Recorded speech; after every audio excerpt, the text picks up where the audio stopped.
ਕੋਈ ਗੱਲ ਸੁਣਿਓ, ਮੈਂ ਨਾ ਆਪਣੀ ਫਰੈਂਡਾਂ ਨਾਲ ਸ਼ਾਪਿੰਗ ਕਰਨ ਜਾਣਾ, ਤੁਸੀਂ ਮੈਨੂੰ $5000 ਦੇ ਸਕਦੇ ਆ? 5000? ਹਾਂ, ਮੈਨੂੰ $5000 ਚਾਹੀਦੇ ਸੀਗੇ। ਉਹ ਇੰਨਾ ਡਰਨ ਦੀ ਕੀ ਲੋੜ ਆ? $5000 ਤੋਂ ਕਾਹਦਾ ਡਰਨਾ? $5000 ਹੀ ਆ। ਨਾਲੇ ਮੇਰੇ ਹੁੰਦੇ ਤੁਹਾਨੂੰ ਕਿਸੇ ਚੀਜ਼ ਦੀ ਟੈਨਸ਼ਨ ਲੈਣ ਦੀ ਲੋੜ ਨਹੀਂਗੀ। ਜੋ ਕਰਨਾ ਜਿੱਥੇ ਮਰਜ਼ੀ ਕਰਨਾ, ਜਿੰਨੇ ਖਰਚ ਕਰਨੇ ਆ ਉਨੇ ਖਰਚ ਕਰੋ, ਕੋਈ ਟੈਨਸ਼ਨ ਨਹੀਂ ਆਪਾਂ ਨੂੰ। ਚਲੋ ਫਿਰ 5000 ਤਾਂ ਦਿਓ ਪਹਿਲਾਂ ਮੈਨੂੰ। ਹਾਂ ਮੈਂ ਦਿੰਨਾ ਆ। ਨਾਲੇ ਮੇਰੇ ਤੋਂ ਪੁੱਛਣ ਦੀ ਲੋੜ ਨਹੀਂ ਹੁੰਦੀ। ਆ ਵਾਲਟ ਤੁਹਾਨੂੰ ਪਤਾ ਹੀ ਹੈ ਕਿੱਥੇ ਪਿਆ ਹੁੰਦਾ, ਆਪੇ ਉਹ ਚੋਂ ਕੱਢ ਕੇ ਲੈ ਜਾਇਆ ਕਰੋ। ਟੈਨਸ਼ਨ ਨਾ ਲਿਆ ਕਰੋ। ਤੁਸੀਂ ਐਂ ਕਰੋ, ਆ ਸਾਰੀ ਰੱਖ ਲਓ, ਐਸ਼ ਕਰੋ ਬਸ। ਲੈ ਜਾਓ ਕੋਈ ਨਹੀਂ ਸਾਰੇ। ਨਹੀਂ ਇੰਨੇ ਨਹੀਂ ਮੈਨੂੰ ਚਾਹੀਦੇ, ਇਹ ਤਾਂ 10000 ਆ, ਮੈਨੂੰ 5000 ਹੀ ਚਾਹੀਦੇ, ਅੱਧੇ ਰੱਖੋ ਤੁਸੀਂ। ਉਹ ਨਹੀਂ ਲੈ ਜਾਓ, ਐਸ਼ ਕਰੋ, ਕੋਈ ਨਹੀਂ, ਰੱਖ ਲਓ। ਮੈਨੂੰ 5000 ਹੀ ਚਾਹੀਦੇ ਆ।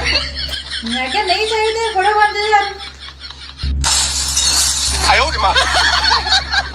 ਮੈਂ ਵੀ ਸੋਚਾਂ ਮੇਰੀ ਇੰਨੀ ਚੰਗੀ ਕਿਸਮਤ ਕਿੱਥੋਂ, ਮੈਂ 5000 ਮੰਗਾ, ਅੱਗੇ ਮੈਨੂੰ 10000 ਮਿਲ ਜਾਏ।